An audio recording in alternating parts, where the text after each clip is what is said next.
The United States collapsed in the 2020s, and 50 new countries were added to the world. The states of North and South Carolina had always been separated. But what if they united? Well, the North Carolinian legislature was interested in unification, and the South Carolinian legislature wasn't. There had been polls around the former U.S. states that preferred a unified Carolina or a divided Carolina, and the majority of U.S. states agreed for a unification. Seeing the odds, the North Carolinian legislature pressured the South Carolinians for unification, but they refused.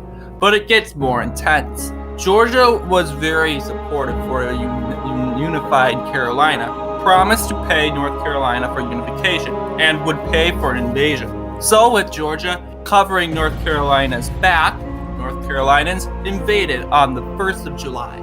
They managed to cover a lot of ground, managing to take northern South Carolina in one day. The next day, the North Carolinians took Greenville. The Georgians could only pay for war and did not desire to enter the war completely, but they did have some border skirmishes with the South Carolinians for a division, prompting the South Carolinians to bring their military to the south, making it sound like Georgia was going to invade them.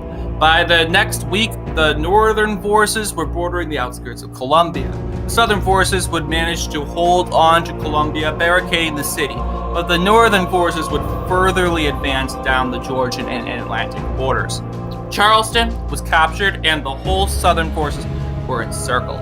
With Columbia captured by 21st of July, the South Carolinians surrendered.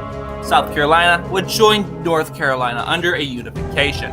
The state of Carolina would be formed, and further ties would be connected with Georgia, and eventually Carolina would enter the Confederacy.